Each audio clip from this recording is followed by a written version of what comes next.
Hello friends, let us today study membrane technology and its application in food processing.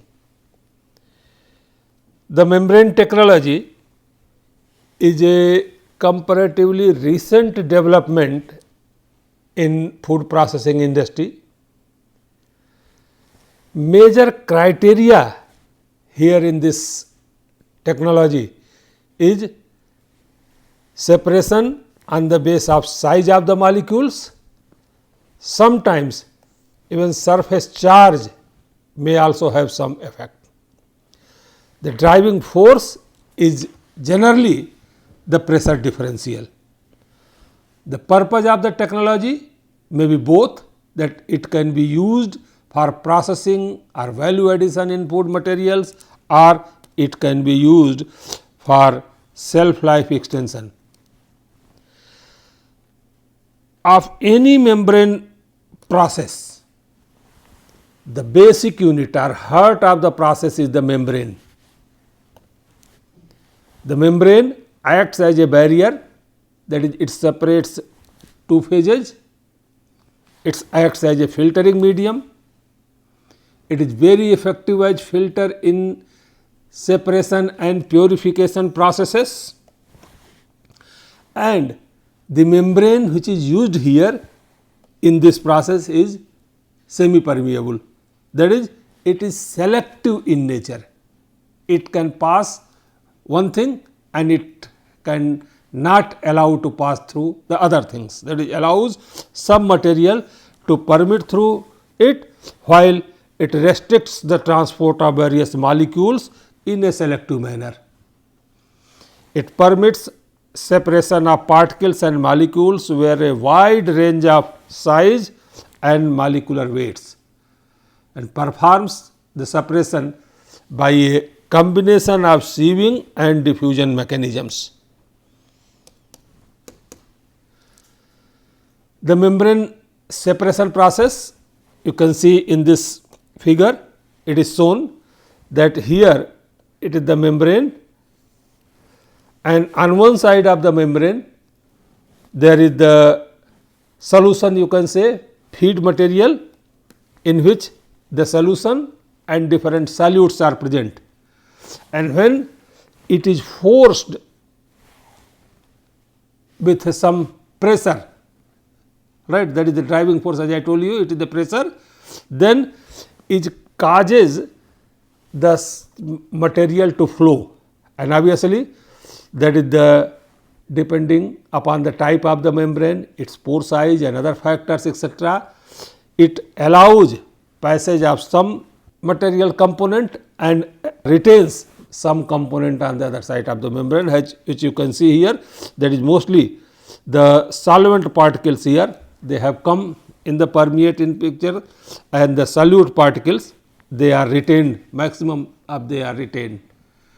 The component which is retained on one side of the membrane or on the surface of the membrane is generally known as retentate, whereas the solute or other components which is allowed to pass through by the membrane are normally known as permeate. So, in fact, feed stream here in this process is divided into two streams, that is the permeate stream and retentate stream. So, it depends upon the process, that is either the concentrate, which is the retentate, or the filtrate, which is the permeate, is the product of interest of any membrane filtration process. Sometimes even both the permeate and retentate may be of use. So, it is decided on the basis of the product and process, that whether to collect retentate or permeate or whatever the case may be. The types of the membrane, accordingly, there is the depending upon the nature of the molecules or atoms, ion, which are separated by these processes. Accordingly, there are different types of membrane processes, and which allow the passage of different types of component present into the feed. Like you can see here, that MF is the microfiltration, ultrafiltration, nanofiltration or RO. the microfiltration membrane, it can allow the passage of, that is multivalent ions, macromolecule, monovalent ion, etc. in water, but these are the mostly, that is the suspended solids are retained. Whereas, in the case of ultrafiltration, that is even that macromolecules are also retained, the other like multivalent ion and monovalent ions, water, etc. are allowed to pass through. Nanofiltration, further it allows the passage of only the monovalent ion and water, whereas the reverse osmosis, it simply allows the passage of water and almost all the components are retained on one side of the surface. This is the same thing, in fact, here is expressed in this diagram also. You can see how even the suspended solids, they are not allowed to pass through any of this microfiltration, ultrafiltration, nanofiltration and reverse osmosis, whereas the water passes through all the components, all the processes water. Okay. The monovalent and multivalent, and even viruses, the viruses, they are retained by the processes like ultrafiltration, nanofiltration and reverse osmosis, but in the microfiltration they can pass through microfiltration membrane. The bacteria, they cannot pass through any type of membrane, so they can be retained. So, accordingly, we have, that is, this is the further, same thing is further explained, that is the category of the pressure driven membrane processes, that is the how these processes, microfiltration, ultrafiltration, nanofiltration and reverse osmosis, what are the normally size spectrum, what is the operating pressures, basis of the reaction. Okay. So, in case of microfiltration, normally that is the particles of the size 10 to the power 2 to 10 to the power 4 microns are retained, all right. Whereas, similarly, ultrafiltration 1 to 10 to the power 2 micron, nanofiltration further smaller 1 to 10 and reverse osmosis even further smaller 10 to the power minus 1 to 1 micron.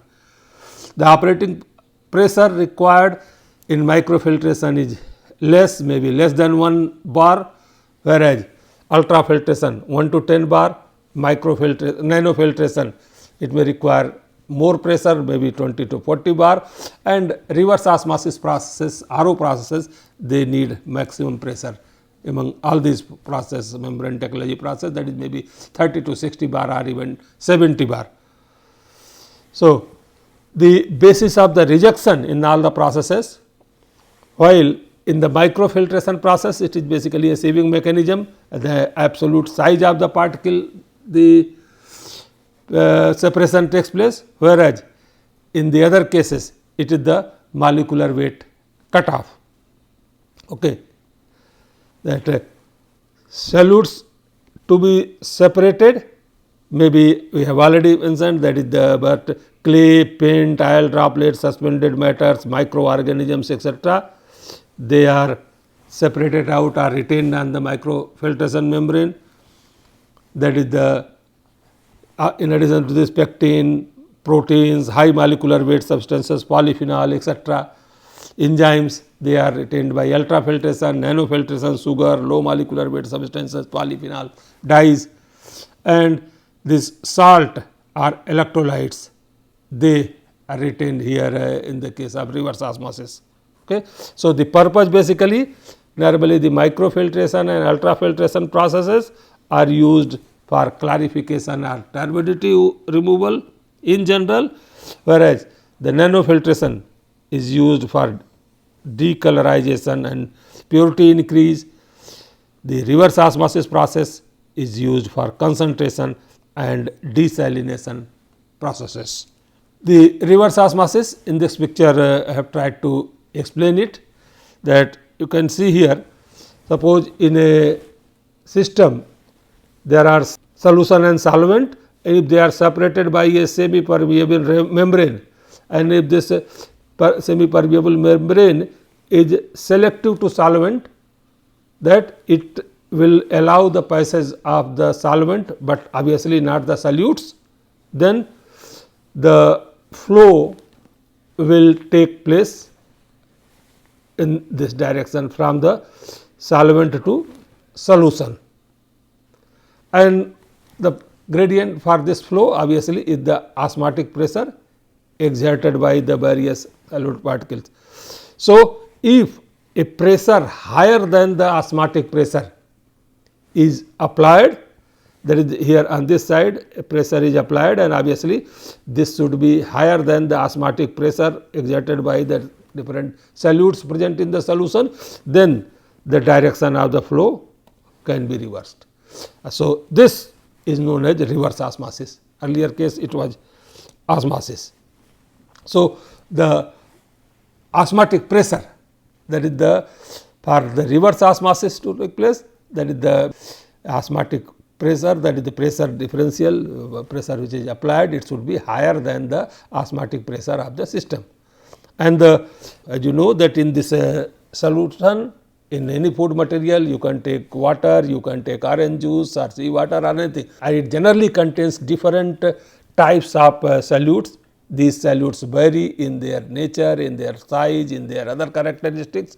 So, and they all contributes towards the this osmotic pressure of the system.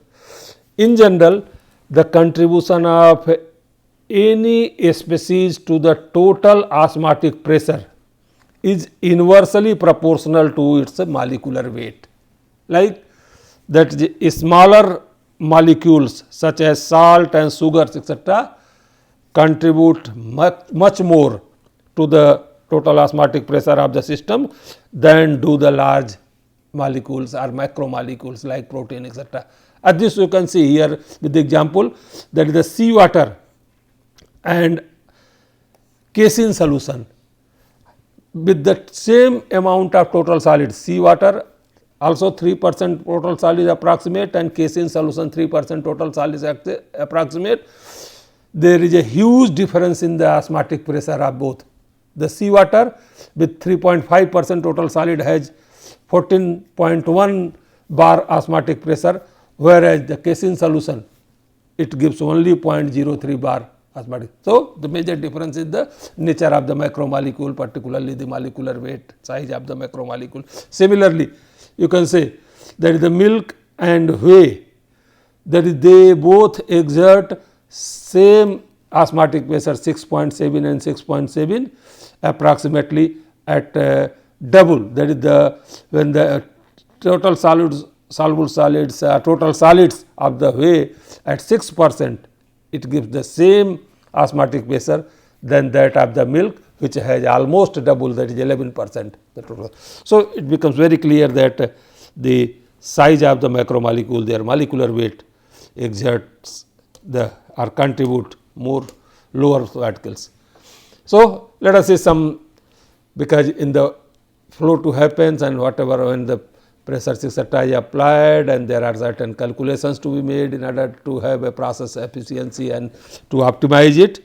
So, in this case, that is the, if you go through the solvent transport phenomena through membranes, two important properties should be considered, and the one is permeate flux and another is the rejection rate, that is what is the amount of the permeate that is allowed to pass through the membrane and what is the components that are retained on the membrane that are rejected by the membrane and it's they retain in the surface, and this rejection rate R is equal to concentration of feed minus concentration of solutes in the product divided by concentration of solutes in the feed. Similarly, solvent flux Jp is calculated by the volume of filtrate collected per unit effective membrane surface area per unit time. Jp is equal to Q divided by A into delta T. Membrane permeability Lp is determined by the permeate flux, that is the Jp, divided by applied transmembrane pressure.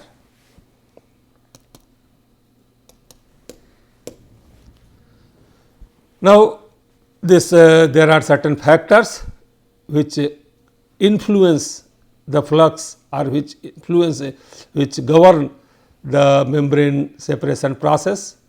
So, the factors are like three, that is membrane properties, feed properties, as well as hydrostatic effect. All these three factors, they influence the membrane processes, or in other words you can say the flux. Okay. So, membrane properties like tortuosity, the flux decreases, the thickness, the flux decreases by increasing there, and on the other hand, if the pore size is increased, the flux will increase. If the porosity is increased, the flux will increase. So, if you want to have more separation, more permeate to be collected, accordingly this pore size and there is the porosity has to be accordingly selected. Regarding the feed properties, concentration of the feed, viscosity and temperature. These are the three important factors governing the membrane separation process, and increasing concentration and viscosity results decrease in flux, whereas increase in temperature causes increase in the flux.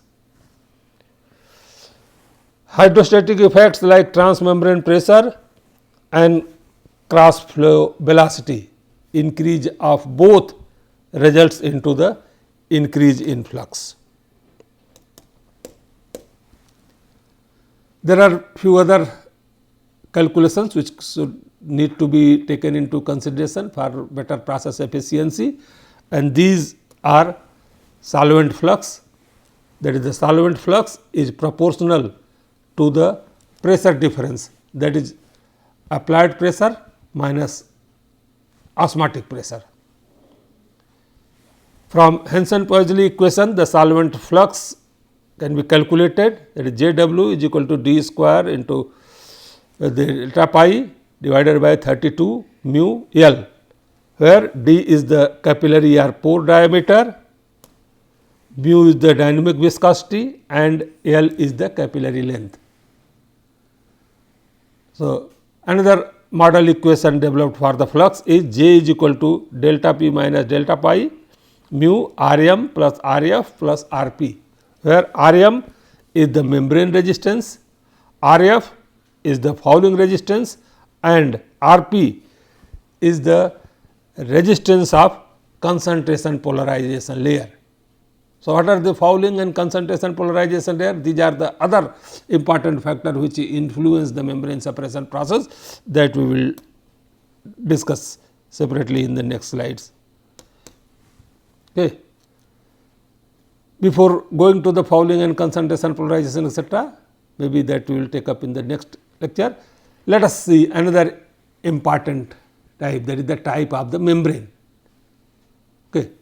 And the membrane which are normally used in this membrane separation processes are categorized into two ways, that is one is the on the basis of the material of composition, the material used for preparation of the membrane, and on this basis the membranes are classified as inorganic membranes or polymeric membranes. Inorganic membranes can resist high temperature in the process streams.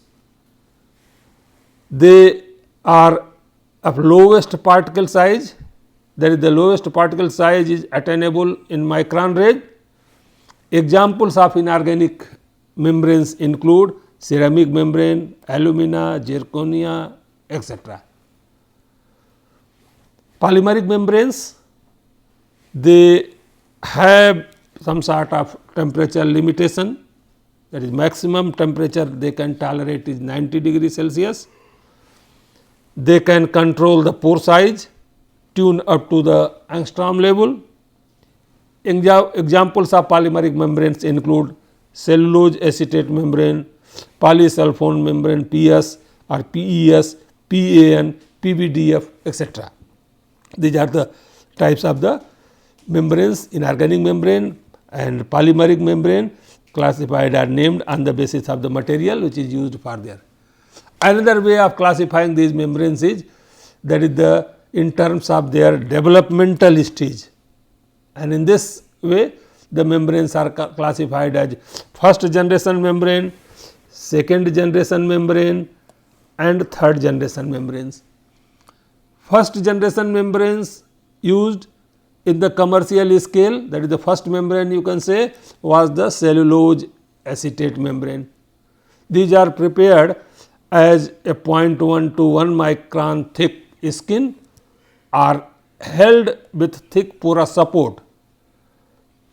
They are, however, their functionality depends upon the pH, that is of course 2 to 8 pH ranges they are.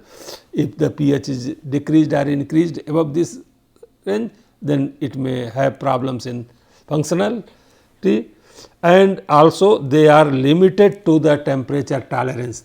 They can less than 40 degrees temperature only, they cannot tolerate higher temperature, and of course they require very frequent cleaning due to problems of clogging.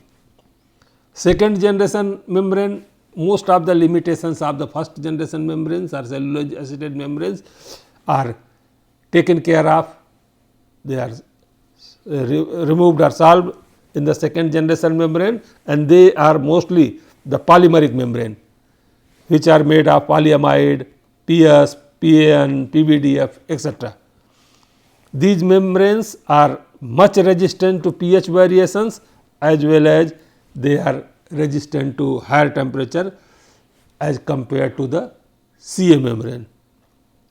The third generation membranes include inorganic membranes, like the material for used for preparation of these are glass, metal, aluminum, titanium coated on a solid support. They are tough, highly resistant to mechanical pressure, highly resistant to pH, highly resistant to temperature and so on. So, they are very rough and they have the versatile applications. Another very important thing is the membrane configuration and module. Like now you have the membrane, at least there should be some support, solid support on which these membranes are held, that is known as the configuration and module. That is, a module is the simplest membrane element that provides the necessary support to help the membrane for keeping the membrane in normal place. Of course, module design must deal with the aspects like economy of the manufacture, it should require minimum waste of energy, membrane integrity against leaks and damages, easy egress of the permeate, and it should permit easy membrane cleaning. So, these are the advantages are that a membrane module should provide these, should have these characteristics. Now, having studied that the membrane, its properties and membrane module, let us say that is the type of the membrane filtration processes, that is the particularly the flow, how the flow take place in the membrane. So, there are basically two types of flow, one is the dead end flow, another is the cross flow. In the dead end flow, the feed flows perpendicular to the membrane surface, as you can see here. That is, this is the membrane surface and the feed is flowing and that permeate is coming out, right. And this type of flow normally is used in batch processes, and it has some problems and disadvantages, particularly for fouling and concentration polarization, because once the feed is coming here and pressure is applied. So, generally this gets that is the solute particles which are and they get deposited on the surface of the membrane. So, these membranes require that is pore blocking and concentration fouling becomes a problem here. So, these problems of the dead end flow are taken care of to great extent in the cross flow. So, in the cross flow there is the feed flows in the solution is parallel to the membrane surface, as you can see here in this picture. That is the membrane is here, that is the feed is flowing in this direction. The permeate comes and because of the flow, that is here flow causes turbulence and produces shear, and therefore, to some extent it removes the concentration polarization problem and pore blocking or fouling problem. Whereas, this in the batch process in the dead end flow, because of that fouling and concentration polarization, there is a large reduction in the flux, and it was the invent of the cross flow system which which facilitated the application of membrane technology in the industrial process, in the commercial processes. All right. So, you can see here in these diagrams there are three types of that is the process or systems, like one is the batch system, and there is the feed and bleed system, second one, and the other is the multi-stage system. Right. In the batch system, you could see that is there is a from the feed tank through the help of some pump, there is the material is allowed to flow over the membrane module. This is the membrane module. So, the feed is flowing, of course, there are pressure valves etc., necessary instrumentation for the temperature control, pressure indicator etc., they are provided, and the feed flows continuously. And for there is, suppose you want to concentrate a tomato juice, 100 kg tomato juice from 5% total solids to 20% total solids. So, in the batch process one can calculate what is the amount of permeate to be removed, that is the quantity of permeate to be removed, RTS minus FTS divided by RTS minus PTS into QF, where FTS, RTS and PTS are the percentages of total solids in feed, in retentate and in the permeate respectively, and QF is the initial quantity of juice in kg. So, you can calculate and accordingly you can operate this system for the desired period of time, and you can calculate, you can remove the calculated amount of water from the juice, and you can get in the process that is the concentrate of the desired. As far as the feed and bead system, in this case what is done, that is here the feed tank is separate here. So, this feed tank, this is passed allowed to the that is the flow with the help of circulation pump, the material flowed toward the membrane module and it is allowed to run for some time. And when this process system is stabilized, then after some time there is the some concentrate is allowed to or flow at a that is the known or at the desired or at a particular rate, and here there is like feed and bleed. So, once the concentrate is allowed to go at the same rate, the concentration when it is going at the same rate with this help of this additional pump, the feed. So, a balance is maintained between concentrate going out and feed coming in. So, in this way it is a feed and bleed system works, whereas the multi-stage plant, you can say it is the here again there is a circulation pump involved in the feed and bleed system. So, different feed and bleed system, in fact that is it becomes one feed and bleed system, it is independent. So, similarly if they different feed and bleed systems they can put into the series or in the parallel. So, this of course improves the efficiency of the process. In this way you can have that is the multi-stage plant or continuous plant. So, this way they can continuous or that is batch systems work. Regarding the advantages, it is a very advantageous process in the food industry. It is getting wide scope, it has a great potential that we will see in the next lecture, right.